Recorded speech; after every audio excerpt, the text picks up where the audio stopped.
मौत का जहर है फिजाओं में, अब कहाँ जाके सांस ली जाए।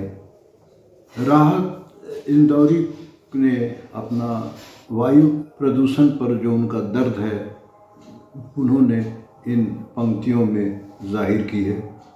मैं इसके लिए राहत इंदौरी को धन्यवाद देना चाहता हूँ कि इन दो पंक्तियों में उन्होंने वायु प्रदूषण, एयर पोल्यूशन की जो तकलीफ़ें हैं, जो परेशानियां हैं, जो तांडव हैं, उन्होंने इन बातों को एक्सप्रेस किया। एयर पोल्यूशन कोरोना के बाद एक ऐसी समस्या है जो पूरे संसार के लिए, ख़ास तौर से हमारे भारतवर्ष के लिए और ख़ास तौर से ऐसे लोगों के लिए जो शहरों में रहते हैं, बड़े शहरों में रहते हैं, परेशानी का कारण बन चुका है। और इसको हम एयर पोल्यूशन का तांडव भी कर सकते हैं।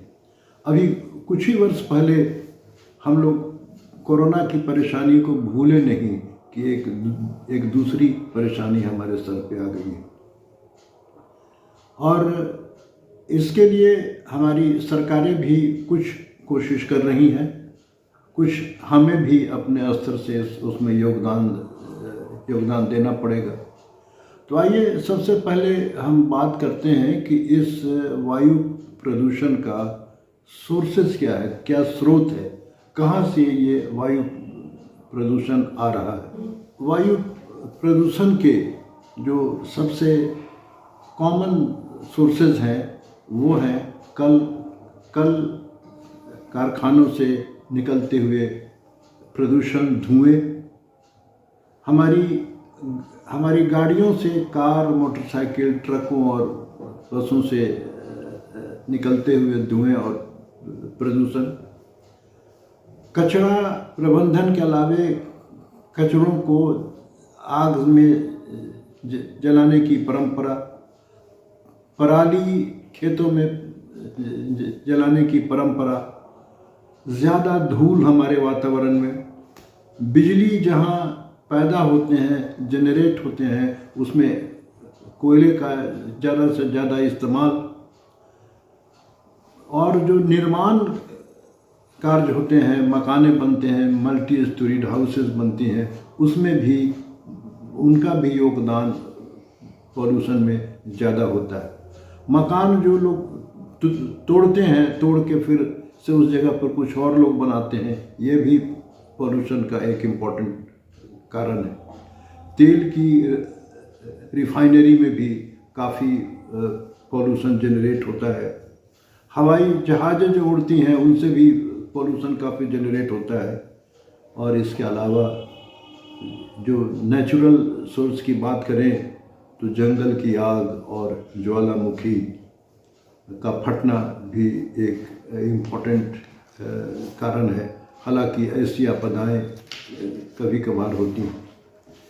इन सोर्सेज के बाद जो सबसे बड़ी परेशानी का कारण है कि आप जानना चाहेंगे कि इससे हमारे स्वास्थ्य पर, हमारे आम लोगों पर क्या असर होता है।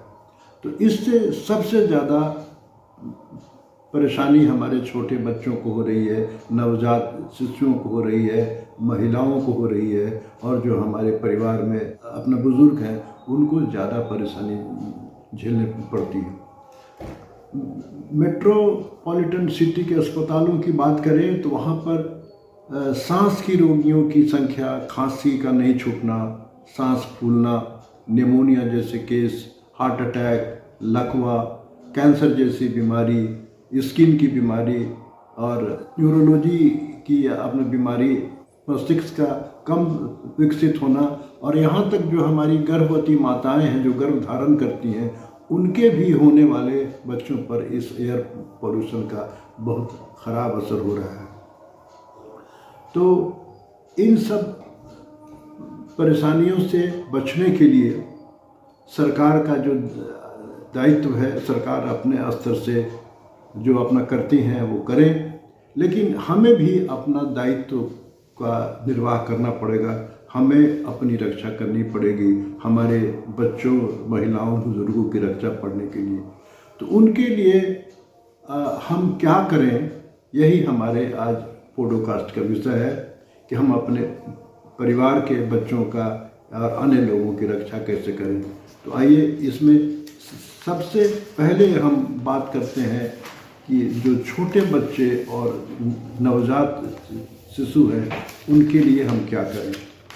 हमारे जब बच्चे स्कूल में जाते हैं तो हमें अभी के दौर में जब तक पर्यावरण कंट्रोल नहीं होता है तब तक हमको मास्क पहना के उन्हें स्कूल भेजना है, जैसे कोरोना के टाइम में हम लोग करते थे।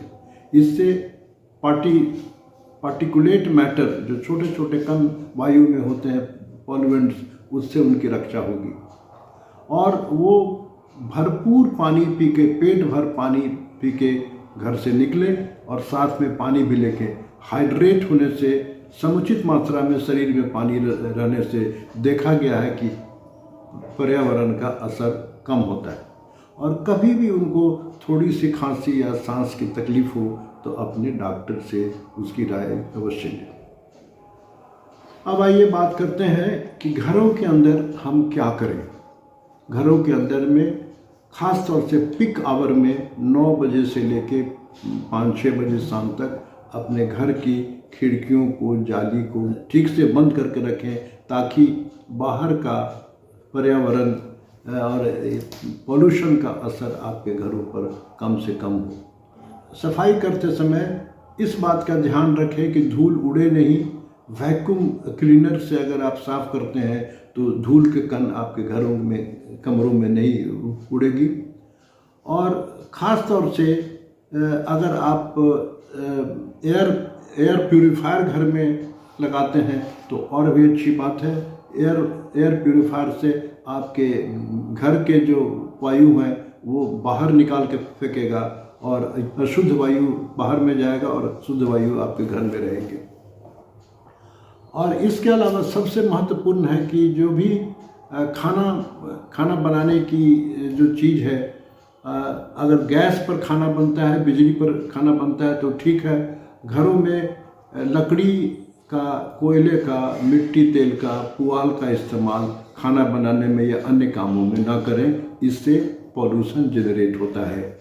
अगर घर में कोई आदमी धूम्रपान करते हो, सिगरेट बीड़ी पीते हो तो उसका भी धुआं खतरनाक है, उनको भी हमें रोकना चाहिए। अब आइए जो हमारे यंग लोग हैं, जो वर्किंग क्लास के लोग हैं, जो घर से बाहर उनको रोज़ दिन जाना पड़ता है फील्ड में, अपनी दुकानों पर, अपने नौकरियों पर, और सबसे ज़्यादा पॉल्यूशन का शिकार यही होते हैं।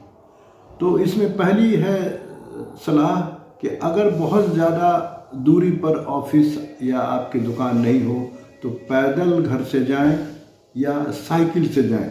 वाहनों का इस्तेमाल कम से कम करें। और घर से बाहर जब निकलते हैं, खास करके पिक आवर में 9 से 5-6 बजे शाम के बीच में, मास्क लगा करके अवश्य जाएं। घर से निकलने के पहले योग की एक टेक्निक है जो बहुत असरदार है, जिसको बोलते हैं जल नेति। जल का मतलब पानी, नेति का मतलब नाकों को साफ करना। ये एक पॉट में सुसुम पानी, नमकीन पानी डाल के दोनों नॉस्ट्रिल्स में अल्टरनेट डालते हैं और नाकों को साफ करते हैं। इसकी पूरी टेक्निक मैं वीडियो के अंत में जो डिस्क्रिप्शन में मैं वीडियो दे रहा हूँ, जो इच्छुक व्यक्ति हों उसे देख सकते हैं। जल नेति का इस्तेमाल आप घर से निकलने के पहले और शाम में घर से आने के बाद जल नेति अवश्य करें। इससे आपको नाकें, आपकी साइनसेस बिल्कुल साफ हो जाएंगी। धूल, कण और जो भी पॉल्यूएंट्स होंगे वो बाहर आ जाएंगे। जल नेति करने के बाद अगर कपालभाति का अभ्यास आप 11 बार करते हैं तो ये और भी अच्छी बात है। जल नेति और कपालभाति ये करने से आपकी फेफड़े की आपकी सुरक्षा काफ़ी होगी। आपको बार बार खांसी या दम फूलने की शिकायत नहीं होगी। व्हीकल के बारे में मैंने कहा कि शॉर्ट डिस्टेंस अगर आपको जाना हो तो पैदल या साइकिल का इस्तेमाल करें। सिर्फ लॉन्ग डिस्टेंस में व्हीकल का इस्तेमाल करें। व्हीकल के इस्तेमाल में सबसे आवश्यक है कि आप अगर हो सके तो पब्लिक ट्रांसपोर्ट से सफ़र करें। अगर अपनी कार इस्तेमाल करते हैं तो उसके फ्यूल पर इस्तेमाल करें। कार में फ्यूल जो पेट्रोल या डीजल हम लोग डालते हैं वो 2 टाइप के अभी मार्केट में उपलब्ध है। एक जनरल, एक XP95 purified petrol, lead free petrol या एक्स्ट्रा प्रीमियम पेट्रोल के नाम से जाना जाता है। इसकी रेट थोड़ी सामान्य पेट्रोल से ज़्यादा होती है, मगर इसमें फ़ायदा क्या है कि इसमें पॉल्यूशन कम से कम होता है। ये वायुमंडल पर्यावरण में पॉल्यूशन बहुत कम अब जनरेट करते हैं, नहीं के बराबर, और ये फ्यूल एफिशिएंट है। ये हमारे इंजन, कार के इंजन के लिए भी बेहतर है। तो जब तक सारी की सारी गाड़ियाँ ये अपने बिजली से ऑपरेट नहीं होती हैं या गैसों पर नहीं चलती है, तब तक हम लोगों को फ्यूल प्यूरिफाइड पेट्रोल का इस्तेमाल गाड़ी में करना चाहिए। और कार के अलावा जो सबसे महत्वपूर्ण जो बातें हैं कि कारों की संख्या हमारे देश में रोज दिन बढ़ती जा रही है। पिछले साल 2023 में हमारे इंडिया में लगभग 40 लाख गाड़ियां बिकी हैं, जो पहले से करोड़ों की संख्या में है, और लगभग 10% लोगों के पास कार है। जाम एक हर शहर की कहानी है, तो जाम से निजात पाने के लिए ये सरकार का विषय है। वहाँ के जो डिस्ट्रिक्ट एडमिनिस्ट्रेशन है उनकी जिम्मेदारी है। कुछ डिसिप्लिन का हमें भी पालन करना पड़ेगा। मैं उसके जो कंसर्न ऑफिसर से रिक्वेस्ट करूँगा कि जाम से निजात पाने के लिए डिसिप्लिन को इन्फोर्स करना, पुलिस फोर्स को डिप्यूट करना, ट्रैफिक स्टाफ को डिप्यूट करना, क्योंकि जाम में गाड़ियां ज़्यादा देर तक खड़ी रहेंगी, चलती रहेंगी, तो पॉल्यूशन को जनरेट करे। जाम आप कम से कम लगवाएं या जाम का लोड को कम करें। और इसी के साथ एक और महत्वपूर्ण हमारी जो शहरों में परेशानी है वो कचरा प्रबंधन। कुछ लोग ये समझते हैं या उनकी जानकारी नहीं है कि कचरा को जमा करके आग लगा देने से कचरा का मैनेजमेंट हो गया। ये उनका सोच गलत है। कचरा को ठीक ढंग से जमा करना, उसको रिसाइकलिंग कराना या इंसिनरेट करना, भट्टी में डालना, ये हमारे वहाँ के नगर पालिका, म्यूनिसिपल कॉरपोरेशन का दायित्व है। उन्हें ये एफिशिएंसी से करना चाहिए ताकि जो कचरा हमारे पर्यावरण को दूषित करता है लोग उससे बचे रहें। और ख़ास तौर से मैं कहना चाहूँगा कि हमारे जो हॉस्पिटल के कचरा है वो ज़्यादा खतरनाक है, एटम बम से भी ज़्यादा खतरनाक है। उसका डिस्पोजल सही ढंग से हो, collection and disposal, incineration, recycling, इस पर हमारे लोकल एडमिनिस्ट्रेशन, म्यूनिसिपल कॉरपोरेशन को विशेष ध्यान देने की आवश्यकता है। खेतों में जो हमारे किसान हैं जाने अनजाने में पराली अपना जलाते हैं, स्थानीय स्तर पर भी उन्हें नुकसान होता है और उसके धुएं उसके निकट शहरों में भी जाती हैं, जो पॉल्यूशन का बहुत ही इम्पोर्टेंट सोर्स है। और इसकी परेशानी हमारी राजधानी दिल्ली काफ़ी वर्षों से झेल भी रही है। जहाँ तक कल कारखानों की बात है, ये सरकार का दायित्व है कि स्ट्रिक्ट रेगुलेशन कल कारखानों पर बननी चाहिए। उसमें जो बातें बहुत सामान्य है कि कल कारखाने जहाँ पर रिहायशी इलाके हैं, जहाँ पर लोग रहते हैं, जहाँ बस्तियाँ हैं, उससे काफ़ी दूर हट के बननी चाहिए। दूसरी चीज़ कि 2 कारखानों के बीच में काफ़ी दूरी होनी चाहिए, एक दूसरे से सट के कारखाने नहीं होने चाहिए। उनकी चिमनियाँ की ऊंचाई को आपको अधिक करना पड़ेगा और उनके पास जो फैक्ट्रीज़ के अंदर जो मशीन लगे हुए हैं, ओल्ड मॉडल के काफ़ी फैक्ट्री में लगे हुए हैं, उसको रिप्लेस करके नए मॉडल की मशीन को लगाना पड़ेगा। ख़ास तौर से ऐसे मशीन जो पॉल्यूशन कम जनरेट करते हैं। प्रायः देखा गया है कि ओल्ड मॉडल कुछ वर्षों के बाद वो पॉल्यूशन ज़्यादा जनरेट करते हैं। जैसे कारों के बारे में सरकार के रेगुलेशन है कि 15 साल के बाद वो इस्तेमाल के लायक नहीं होता रहा है। इसी तरह के नियम कानून कारखानों पे भी लागू होने चाहिए, उसको एनफोर्स करना बहुत आवश्यक है। और इसके अलावा अगर जो लोग शहरों में रहते हैं, अगर लगे कि उनको खांसी की परेशानी हो रही है, सांस की तकलीफ़ हो रही है, तो अपने डॉक्टरों से राय लेना ना भूलें। मैं समझता हूँ कि अगर इतनी सी हम लोग जागरूक हो जाए, हम लोग अपने भी कोशिश करें कि हमारा पर्यावरण रहे शुद्ध, तो हमें जागरूक अपना करना चाहिए। और जो हमारे अपने बुज़ुर्ग लोग हैं, उनको ऐसे खास करके जाड़ों के टाइम में अगर वैक्सीन दिया जाए इन्फ्लुएंजा का, निमोनिया का, तो उनकी रक्षा हो सकती है। इन्हीं शब्दों के साथ मैं इस वीडियो को समाप्त करता हूँ। अगर आप इसको शेयर करें, सब्सक्राइब करें, तो मुझे बहुत अच्छा लगेगा।